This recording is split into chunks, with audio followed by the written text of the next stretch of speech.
अस्सलाम वालेकुम व्यूवर्स। तो आज हम लोग पीएसटीएफ का कंप्यूटर का पोर्शन नंबर 2 करने वाले हैं। कल हम लोगों ने पहला लेक्चर किया था, आज हमारा सेकंड लेक्चर जो है वो स्टार्ट हो रहा है। अगर आप लोगों ने पहला लेक्चर नहीं देखा तो आप लोग जो है वो फर्स्ट लेक्चर देख सकते हैं, क्योंकि इस लेक्चर के एंड पर हम एक छोटा सा क्विज़ करने वाले हैं। उस क्विज़ में हम लोगों ने उस क्विज़ को सॉल्व करना है, जिससे हमें पता चलेगा कि हमारी कितनी प्रिपरेशन हुई है इन वाले आप लोगों के लेक्चर से, ठीक है। तो अब हमारा जो आज का टॉपिक है वो हमारा है सॉफ्टवेयर। तो आप लोगों को पता है कि सॉफ्टवेयर जो है उसे कंप्यूटर की रूह कहते हैं, और वो ऐसा पार्ट होता है कंप्यूटर का जिसे हम टच भी नहीं कर सकते, जिसे हम देख भी नहीं सकते। और हमारे पास सॉफ्टवेयर की कितनी टाइप्स होती हैं? हमारे पास टोटल सॉफ्टवेयर की 3 टाइप्स होती हैं। यहाँ पर ये थोड़ी-सी टाइपिंग मिस्टेक हो गई है। यहाँ पर सिस्टम सॉफ्टवेयर को 2 बार लिख दिया गया, ओके? क्योंकि ये मेरे हैंड रिटन नोट्स हैं और इन्हें मैंने कन्वर्ट किया है, तो थोड़ी-सी मिस्टेक हो गई होगी, ओके? तो यहाँ पर हमारे पास कंप्यूटर की 3 टाइप्स होती हैं। एक हमारे पास होता है सिस्टम सॉफ्टवेयर, दूसरा होता है एप्लीकेशन सॉफ्टवेयर और थर्ड होता है हमारे पास यूटिलिटीज़ सॉफ्टवेयर। फर्स्ट नंबर पर सिस्टम सॉफ्टवेयर होता है। सिस्टम सॉफ्टवेयर में जितने भी ऑपरेटिंग सिस्टम्स होते हैं, जो हम कंप्यूटर को ऑन करने के लिए, जैसे विंडो 10, विंडो 11, जितनी भी विंडोज़ हैं वो सारी सिस्टम सॉफ्टवेयर में आ जाएँगी। उसके बाद सेकंड नंबर पर हमारे पास जो है वो एप्लीकेशन सॉफ्टवेयर हैं। जितनी भी चीज़ें, ऐप्स, गेम्स जो हम यूज़ करते हैं अपने काम को ईज़ी करने के लिए, वो सारे एप्लीकेशन सॉफ्टवेयर्स होते हैं। और थर्ड नंबर पर हमारे पास है यूटिलिटी सॉफ्टवेयर। ऐसे सॉफ्टवेयर्स जिनको हम अपने मोबाइल्स में वायरसेस को कम करने के लिए, स्पेस को क्लीन करने के लिए, एंटीवायरस सॉफ्टवेयर, तो ये सारे जो है वो यूटिलिटी सॉफ्टवेयर्स में आ जाते हैं। ठीक है? तो ये थे सॉफ्टवेयर्स की टाइप्स। अब आप लोगों का क्या काम है, आप लोगों ने कल जो है आप लोगों ने 10-10, 10 नहीं 5 कर लेते हैं। आप लोगों ने 5-5 5 सिस्टर सॉफ्टवेयर के नाम याद करने हैं, देखने हैं। 5 एप्लीकेशन सॉफ्टवेयर्स के नाम देखने हैं और 5 आप लोगों ने यूटिलिटी सॉफ्टवेयर्स के नाम देखने हैं। क्योंकि इसमें से आप लोगों को एमसीक्यूज़ पूछ सकते हैं। उन लोगों ने ऐसा तो नहीं पूछना कि कितनी टाइप्स होती हैं। वो ये पूछेंगे कि विंडो कौन-सी टाइप है कंप्यूटर सॉफ्टवेयर की। तो आप लोगों ने बताना है कि ये सिस्टम सॉफ्टवेयर है। और वो कोई गेम के बारे में पूछ लेंगे कि पबजी कौन-सी टाइप है, तो आप लोगों ने कहना है ये एप्लीकेशन सॉफ्टवेयर है। और वायरस को कम करने के लिए एंटीवायरस, तो आप लोगों ने कहना है ये यूटिलिटी सॉफ्टवेयर है। अब यहाँ पर आप लोगों को कुछ लिखा हुआ नज़र आ रहा है कंपाइलर और इंटरप्रेटर के नाम से, ठीक है? आप लोगों को पता होना चाहिए कि कंपाइलर क्या होता है और इंटरप्रेटर क्या होता है। तो आप लोगों को पता है कि कंपाइलर जो होता है ना, वो हाई लेवल लैंग्वेज कोड को लो लेवल लैंग्वेज कोड में कन्वर्ट करता है। आपको पता है कि कंप्यूटर की 2 तरह की लैंग्वेजेज़ को, जो मेन लैंग्वेजेज़ हम पढ़ते हैं, हाई लेवल लैंग्वेज और binary language, low level language. तो हाई लेवल कोड को हम जो है जैसे कि अब हम बोल रहे हैं तो कंप्यूटर हमें नहीं समझ सकता, और कंप्यूटर कुछ हमें चीज़ें दे रहा है तो हम उसे नहीं समझ सकते। तो इसलिए इनके दरमियान में कुछ कंपाइलर और इंटरप्रेटर होते हैं, जो लो लेवल लैंग्वेज में हमें चीज़ें कन्वर्ट करके देते हैं ताकि हम उसे अंडरस्टैंड कर पाएँ। तो ये इसका काम होता है, ठीक है? तो कंपाइलर जो है ये पूरे के पूरे होल प्रोग्राम को इंटरप्रेट कर देता है, मतलब उसे कन्वर्ट कर देता है हाई लैंग्वेज से लो लैंग्वेज में, बाइनरी लैंग्वेज में, पूरे प्रोग्राम को। लेकिन इंटरप्रेटर क्या होता है कि वो काम उसका यही है, बस वो उसको लाइन बाय लाइन जो है वो कन्वर्ट करता है हाई लेवल लैंग्वेज से लो लेवल लैंग्वेज में। ये आप लोगों को एमसीक्यूज़ आ जाता है, इसलिए आप लोगों ने इसे इनका डिफरेंस याद रखना है, कंपाइलर और इंटरप्रेटर के दरमियान में क्या डिफरेंस है। अब यहाँ पर एक ऑपरेटिंग सिस्टम आप लोगों को मैंने दिखा दिया, ठीक है? आप लोगों को मैंने जैसे कहा कि आप लोगों ने, अब यहाँ पर हम सिर्फ़ और विंडोज़ की बात कर रहे हैं। अब विंडोज़ जो है इसका इन्वेंशन कब हुआ? 1985 में पहली विंडो बनी थी, उसका नेम आप लोग देख सकते हैं 1.0। 1995 में दूसरी जो विंडो बनी, जिसको विंडो 95 के नाम से जाना जाता था। फिर उसके बाद एक्सपी आ गया, उसके बाद विंडोज़ 7, फिर उसके बाद विंडो 10, ठीक है? अब आप लोगों से मेरा एक क्वेश्चन है कि आप लोगों ने मुझे नीचे कमेंट्स में बताना है कि अब जो विंडो चल रही है वो विंडो 10 है या विंडो 11 है? कौन-सी विंडो अभी जो करंटली जो वर्किंग में है वो कौन-सी विंडो है, ओके? अब यहाँ पर विंडोज़ इज़ सिस्टम सॉफ्टवेयर, तो Windows is a system software आप लोगों को पता चल गया। अब यहाँ पर वो कह रहे हैं कि इसके जो करंट सीईओ है उसका नाम क्या है? सत्या नडेला। और इसके अलावा जो इसका फाउंडर है सिस्टम सॉफ्टवेयर का, वो है बिल गेट्स। और पाउल एलन जो है वो उन्होंने 1975 में सिस्टम सॉफ्टवेयर बनाया था विंडो के नाम से, ओके। अब यहाँ पर आप लोगों को पता चल गया, इस तरह से आप लोगों ने ऑपरेटिंग सिस्टम को देखना है, इनकी इसकी टाइप्स को देखना है, ओके। कि अब हम लोगों ने कंप्यूटर स्किल्स से स्टार्ट करना है। जैसे मैंने आप लोगों से कहा था कि हम एमएस वर्ड और एमएस एक्सेल को करने वाले हैं। उसके अलावा थर्ड जो है वो यहाँ पर पावर पॉइंट है। इसमें से ही आप लोगों को एमसीक्यूज आते हैं। किस तरह के आते हैं ये आप लोगों ने समझ लेना है। फिर इसको अगर आप लोग समझ लेंगे तो आप लोगों को पता चल जाएगा कि आप लोगों को एमसीक्यूज की नौयत क्या आने वाली है, ठीक है। सबसे पहले नंबर पर हमारे पास कंप्यूटर स्किल्स में हमारे पास एमएस वर्ड होता है और एमएस एक्सेल होता है। जैसे आप लोगों को पता है कि एमएस वर्ड जैसे सिंपल डॉक्यूमेंट्स होता है, जैसे, ठीक है, डॉक्यूमेंट मेकर होता है जिसमें हम सीवीज और एप्लीकेशंस लेटर्स लिखते हैं। और हमारे पास एमएस एक्सेल जो होता है वो स्प्रेडशीट की फॉर्म में होता है, जैसे कि अब इसमें सेल्स होते हैं, रोज होती हैं, और उनके नंबरिंग होती है। ये हमारे पास इनके दरमियान में मेन डिफरेंस होता है। इसमें आप लोगों को पता होना चाहिए कि इसका जो ये पोर्ट्रेट फॉर्म में होता है, ठीक है, और ये हमारे पास जो होता है वो लैंडस्केप फॉर्म में होता है, ठीक है। पोर्ट्रेट और लैंडस्केप पेज जो है वो कैसे होते हैं, तो अब आप लोग देख सकते हैं कि यहाँ पर हमारे पास एक पेज है, जैसे जैसे अब हमारे रजिस्टर का या कॉपी का पेज होता है, तो ये हमारे पास इसकी 3 साइड्स होती हैं। टॉप होता है, राइट होता है, फिर उसका बॉटम होता है और लेफ्ट होता है। 4 तरह की इसकी साइड्स होती हैं। टॉप बॉटम दोनों एक ही तरह में आ जाते हैं। तो इसके दरमियान में हमारे पास ये जो बाइंडिंग साइड होती है, जैसे एक रजिस्टर होता है तो ये इसकी बाइंडिंग साइड होती है, तो इसे हम ग्यूटर मार्जिन कहते हैं। ये ग्यूटर मार्जिन होता है, ठीक है। अब यहाँ पर आप लोगों ने देखा कि ये ओरिएंटेशन है हमारे पास एमएस वर्ड की, और ये ओरिएंटेशन है हमारे पास लैंडस्केप यानी कि एमएस एक्सेल की। तो इसमें हम जो है आप लोगों ने कुछ ये कीवर्ड्स ये जो है वो याद रखने हैं, कीज़ कुछ याद रखनी है, ये आप लोगों ने ज़रूर याद रखनी है। देखिए एक पेज है, ठीक है, इस पेज पर हम टेक्स्ट लिखते हैं, ठीक है, कुछ भी हमने यहाँ पर लिख लिया, टाइप कर लिया। तो अगर हम चाहते हैं वो सारे का सारा इस साइड पर आ जाए, ठीक है, लेफ्ट साइड पर आ जाए, तो हम जो है वो लेफ्ट साइड के लिए कंट्रोल+L दबाते हैं, ठीक है। वो हमारे जो कीबोर्ड है इस पर हम कंट्रोल+L जो है वो प्रेस करते हैं। उसके बाद हम चाहते हैं कि वो सारे का सारा टेक्स्ट अगर राइट साइड पे चला जाए, तो हम कंट्रोल+R दबाते हैं, ठीक है। आप लोगों ने याद रखना है, ये लेफ्ट में जाए तो कंट्रोल+L और अगर राइट में जाए तो कंट्रोल+R। अब हमारे पास जो हम चाहते हैं कि टेक्स्ट जो है वो सेंटर में आ जाए, तो कंट्रोल+E आ जाएगा उसका, ठीक है। आप लोगों ने ये मिस्टेक नहीं करनी, ये बहुत ही अच्छा एमसीक्यूज है और इसमें अक्सर मिस्टेक हो जाती है। क्यों क्योंकि हम सोचते हैं कि ये सेंटर है तो सी आएगा, तो कंट्रोल+E दबाएंगे तो हमारे पास जो टेक्स्ट है वो सेंटर में आ जाता है। और अगर हम लोगों ने सारे के सारे टेक्स्ट को एक अच्छे फॉर्म में बिल्कुल इक्वल लाइंस में कन्वर्ट करना चाहते हैं, तो फिर हम लोग जो है वो इसके लिए कंट्रोल+J दबाते हैं, यानी उसे जस्टिफाई कर देते हैं। तो सारे का सारा टेक्स्ट जो है वो बिल्कुल अपनी रियल फॉर्म में सही तरह से जस्टिफाई हो जाता है, क्लियर फॉर्म में आ जाता है, ओके। उसके बाद हमारे पास लैंडस्केप में आप लोगों ने याद रखना है कि सिंगल और डबल लाइन स्पेसिंग होती है, कि 2 लाइन्स के दरमियान में कितनी स्पेस आएगी, ठीक है।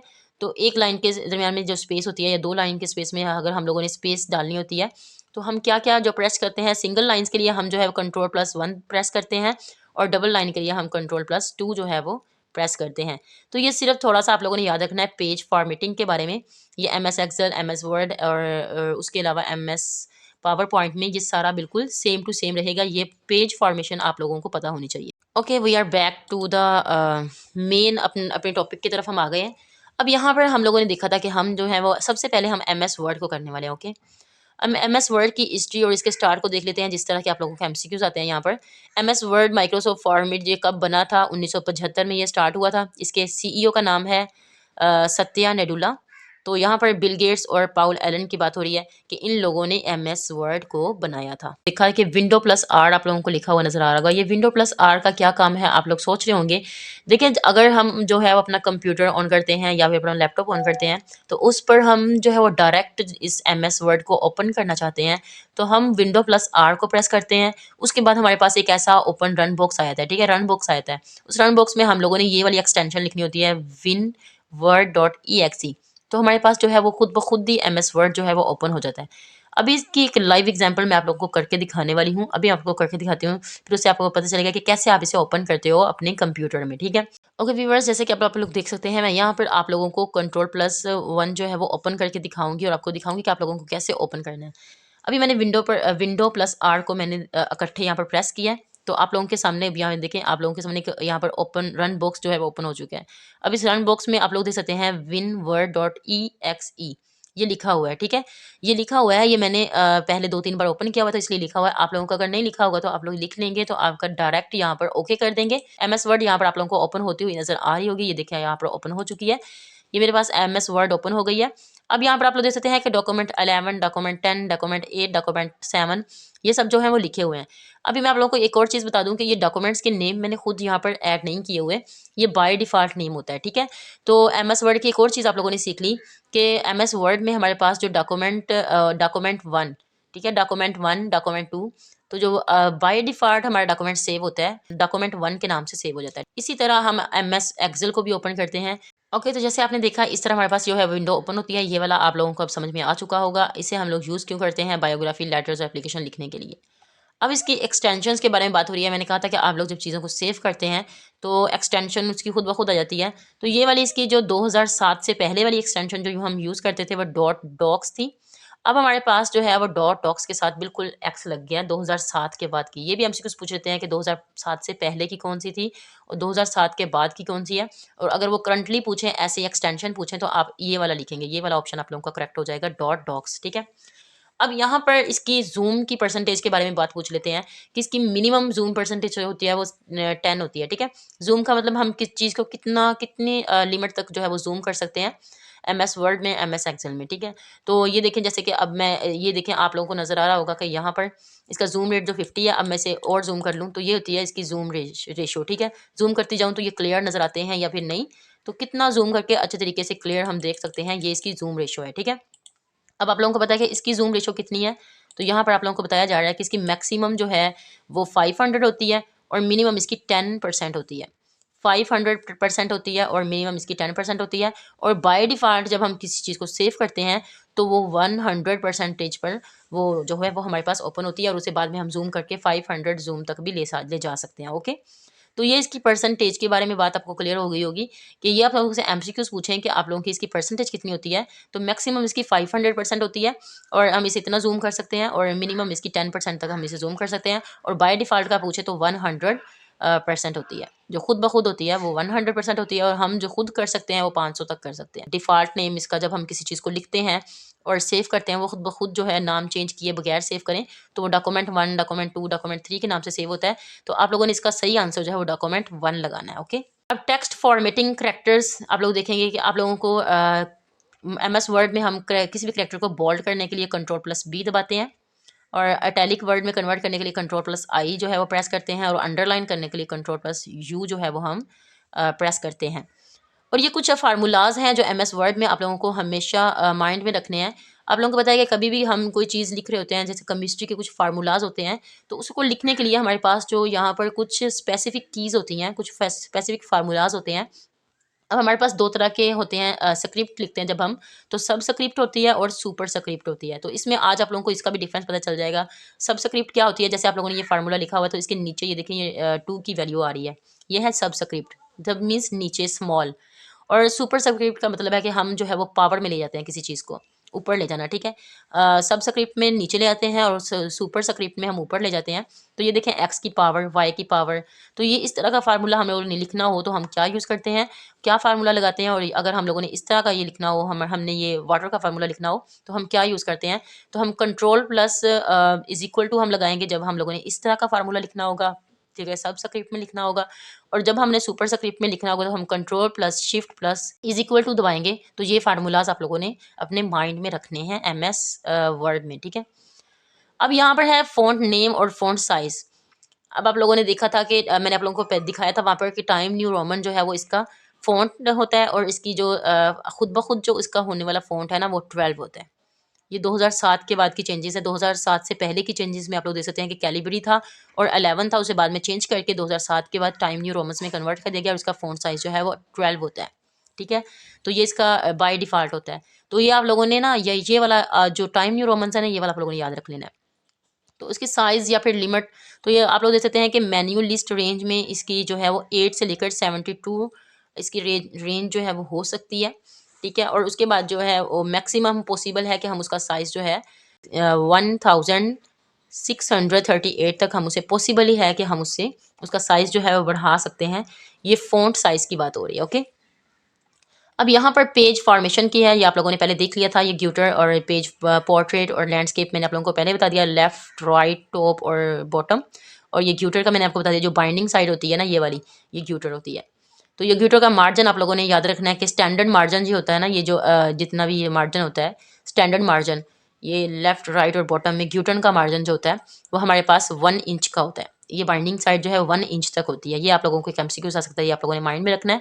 अब इसकी अलाइनमेंट और स्पेस के बारे में हमने ये चीज़ें कर ली थी। ये आप लोगों को मैंने बता दिया था कि आप लोगों को यहाँ पर अच्छे से समझ आ जाएगी कि लेफ़्ट करने के लिए किसी भी सारे टेक्स्ट को लेफ़्ट में करने के लिए कंट्रोल+L दबाते हैं, सारे टेक्स्ट को राइट में करने के लिए कंट्रोल+R दबाते हैं और सारे टेक्स्ट को सेंटर में करने के लिए कंट्रोल+E दबाते हैं और जस्टिफाई करने के लिए सबको अलाइनमेंट में एक ही फॉर्म में लेके आने के लिए, करेक्ट फॉर्म में इक्वली स्पेस देने के लिए हम उसे जस्टिफाई करते हैं तो कंट्रोल+J दबाते हैं। ये आप लोगों ने, ये शॉर्टकट कीज़ बहुत इंपॉर्टेंट है, ये आप लोगों ने याद रखनी है। और ये हम स्पेसिंग के लिए हमने लोगों ने देख लिया था कि हम सिंगल स्पेस देते हैं तो कंट्रोल+1 दबाते हैं, और अगर हम डबल स्पेस देते हैं तो कंट्रोल+2 हम प्रेस करते हैं। और अगर हमने स्पेस कंट्रोल 1.5 तक देनी हो वर्ड्स के दरमियान, तो हम 1.5 स्पेस देने के लिए हम कंट्रोल+5 जो है वो प्रेस करते हैं। अब कुछ ये टूल्स और प्रूफिंग आप लोगों को है कि आप लोगों की, अगर हम लोग जैसे कोई चीज़ MS वर्ड में लिख रहे होते हैं तो इस तरह की कुछ लाइंस आती हैं, ठीक है। कुछ लाइंस होती हैं जो रेड फॉर्म में होती हैं, कुछ ग्रीन फॉर्म में होती हैं, कुछ हमारे पास ब्लू लाइंस आ जाती हैं। अब ये क्या, इसका क्या मकसद होता है? रेड लाइन को आप लोगों ने याद रखना है कि ये स्पेलिंग मिस्टेक को रिप्रेजेंट करती है, कि अगर आप MS वर्ड में कोई चीज़ लिखते हो तो उसमें स्पेलिंग मिस्टेक हो तो रेड लाइन लग जाएगी उस वर्ड के नीचे।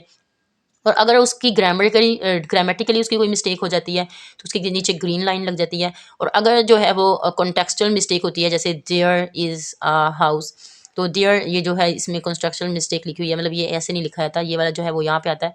तो इस तरह की कोई मिस्टेक आ जाए तो आप लोगों को ब्लू लाइन नीचे वो है लग जाती है। ओके, यहाँ पर एक शॉर्टकट की आप लोगों को बता दी गई है कि F7 का यूज़ क्या होता है। स्पेलिंग चेक करने के लिए हम यूज़ करते हैं